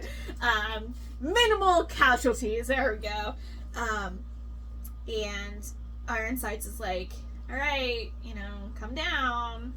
It's fine. Yes, they go out. She activated with her mind to skip the blast, and then Mbot's like, hey, someone's trying to talk to you on the radio, and it's Ironsides, and she's like, come down, be a warrior, get your honors. Yeah, get your honors, basically. And she's like, I'm going up. I can't. I have to know. So, because it's just too much of a coincidence that that her dad probably threw is there at that exact time where she needed it to be. So she's like, I have to know. I have to know. And so she goes up, and Ironsides is like, don't. She's like, and Spin's like, I don't have any weapons, so if I turn bad, you can just kill me. Yeah. So there's no really, and so she goes up, and then she finally gets answers. Yeah. Yes. So basically, you want to do the sweet version or the short sweet version or what? I don't care. Okay. So basically, the Krill tried to take over her brain, and that's what happened to her dad. They made his teammates look like the Krill, and everyone died, and that's why he went down to attack them, because they hijacked his brain. But they didn't do that to her. Yes, because Mbot blocked them with his stealth shield, and so basically the Krill is just our overlords. Yeah. Pretty much. Yeah, they're just basically just our captors. Yeah. Prison guards. There we go. That's what I was like. It's something about prison guards or whatever. And so she finally figures out some answers at because Mbot actually hacked into the Krill ship, got some data, and then they flew back down. And this is what I love. This is Spin was just throwing her dick around, man. She's in Ironside's chair in her fucking office, and she's just, waiting, and she's like, let's start this, and Spin's like, nah, we're waiting on some people. So she waits for Cobb and Rig, which I thought was really nice of her to do, and Jerkface to come and basically explain to them, everything, that the Krill aren't murderous like we think they are. They're just acting as our prison guards, and I guess as a civilization, humans tried to take over the world. Sounds about right. Sounds about right. And the whole intergalactic, I don't know, being, body, whatever they are at this point, decided that they were just going to capture all the humans and jail them, basically. Yeah. And that's why they're there. They were on the trading ship, and they felt like they shouldn't be part of that, because they took no part in that, the human, I don't know, conquering. Yeah, rebellion. I don't know what happened to make all the humans hate everything. I don't know. Obviously, that's probably later in the books where it kind of talks about that. But so that was kind of the divide. And Grand's mom was able to whisk them away to this planet, and that's why they're just trying to leave this planet. And yeah. And that more explains into the fact that what the defect is, why the Crow want to kill them, because they can see through maybe their tricks, can hear the communications.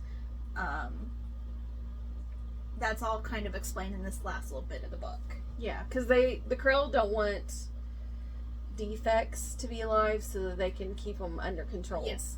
Yeah. I know we kind of explained a little bit throughout the book, but it just made more, like, it all came together. Yeah. It all came together at the end, so. Did you have anything else you maybe wanted to talk about regarding? So, this book talked a lot about cowards. Yes. And what it was to be a coward. Yeah. And The difference between cowardice versus heroism. Yeah. Yeah. And not a lot of our characters that we have showed any cowardice, really. Like, they all did what they needed to do. Besides, Ejecting. besides Alto's family, because they took him out. They're like, no, that's really the coward. Yeah, they were worried about, yeah. So, did you feel like that hindered the book? Is that why you brought it up? Or just... No, it's just, that was the theme throughout the whole thing. Yes. Like, Yeah. cowardice Yeah. and what it means. I think it was trying to get the reader to think more along the lines of, you know, what you might consider coward is, or coward, you know, being a coward versus doing the right thing. But then, as we see from the main character, it's not just a black and white line. Yeah.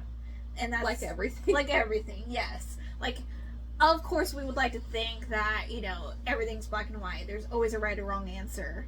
And it's not always the case. Nope. Like, one person consider ejecting as being a coward versus, you know, wanting to fight to live to fight another day. But that's not their mindset because they are so short on supplies. Yeah. On ships, basically. They have more pilots than they do ships. Yes, at this point. And the good pilots are being taken out by the families, you know. Yeah. So yeah, that was a very recurring theme, and I think Spin, the main character, whole life is told that she was a coward, and so some of the thoughts that she was having felt like she was being a coward, but it really wasn't. It was truly just her caring about everybody, pretty much.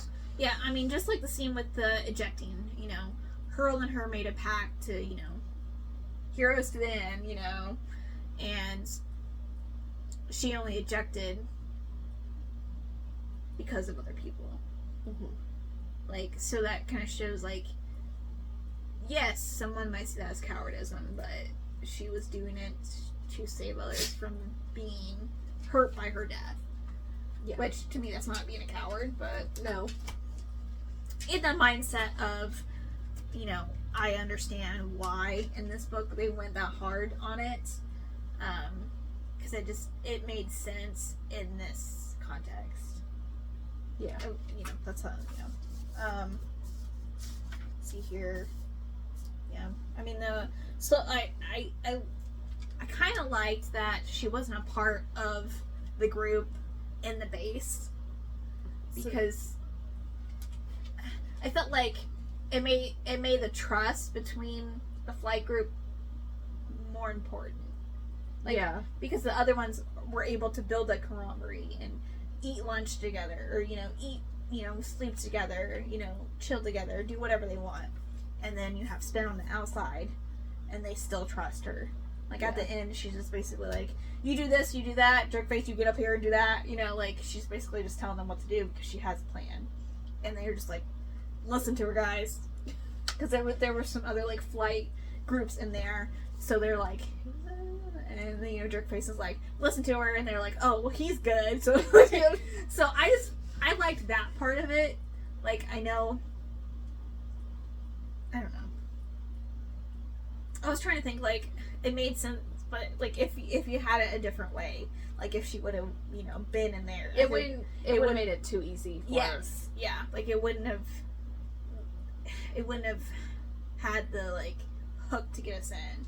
Like she's being mistreated. She's wanted to be trying not to cower his way out, kind of thing. So, all right. Anything else before we want to go over the ratings? I don't think so. Okay. What was your overall rating? So my overall rating is a 3.5. Okay. I'm probably going to continue on this because it's good. Okay. There's a little too much training. Like a lot of it was like, okay, we're here, and then we learn a little bit, and then we go back to training, and then there's a fight, and then we go back to like. Yeah. No. I totally understood that. Like I felt like that in the beginning. Like after the first part, I was like, training, but then I felt like it kind of made sense for the training part. And then you kind of lose people here and there, and I think it built up more of the, like, they came back at the end to help. So I felt like it wasn't... It built up the team better. Like, yes. And you got to see the team build. Of course.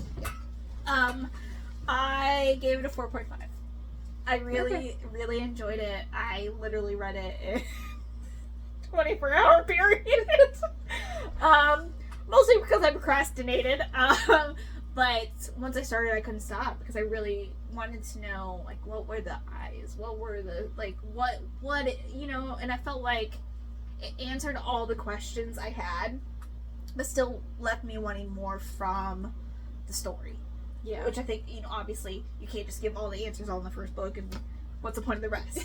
Exactly. So I felt like it was the right amount of information, right amount of setup, and then right amount of action.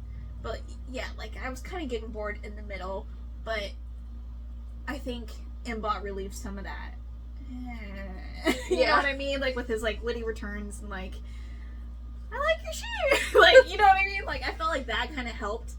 It also helped them connect too. Yeah. Because he kind of became murderous too. Like how she was in the beginning, where she's like, I'm not scared, nothing I can take on anything. And then we see her facade crack, because then she kind of realizes what it is to be a pilot. I just felt like it was really well written. Like, the storyline was really good. It was really... Like, if this is his first sci-fi, I don't even know if I want to, like, go over his fantasy stuff. Because I might like it too much. But yeah, that's my rating. Okay. What was your science-y score? I'm going to give it a 4. Because we had all the space. We had the Krell. We had aliens. Fabricators. Yes. I agree. Different technology. That was my rating too. It was a 4 in science-y, just because, you got the whole fabrication. Like, I love it. Yeah. I mean, there was a lot of science parts in it where Rig was like fixing up Mbot, and I'm like, I don't understand any of that. So I know it's good. But yeah. Who was your favorite character? Mbot. I thought you were gonna say Doomslug, but it's okay. I mean, I like Doomslug too, but Mbot is my favorite character. Yes, I agree. Yes. I also kind of had that, I felt like in the later books that Spin and Jerkface will become love interests. Yeah. Okay. I got that a little bit too. Okay. But I always try to connect people in books. So. Yes, yeah. No, there were just a couple moments where, like, it was like, he was like awkwardly like, I got you. And then it kind of like blurred, like it kind of blossomed into something a little bit more. Yeah. Because she opened up. She felt like she was the only one, or he was the only one that she could talk to about the stuff that was going on. Yeah. So. It's definitely going to be a good friendship, if not a coupling. Yeah, no, 100%. She did think he was handsome, just saying. Okay, so you want to go over what we're going to read next time? The book that I was going to read this week. So I was trying to skip ahead. So next time we're doing Dungeons and Drama, and this is our romance pick. Yes. Christy Boyd. Boyce. Boyce? Yep, there's C. Nah, Boyce. Boyd. Boyce, sorry. Okay, well, I hope to see you next time. Bye.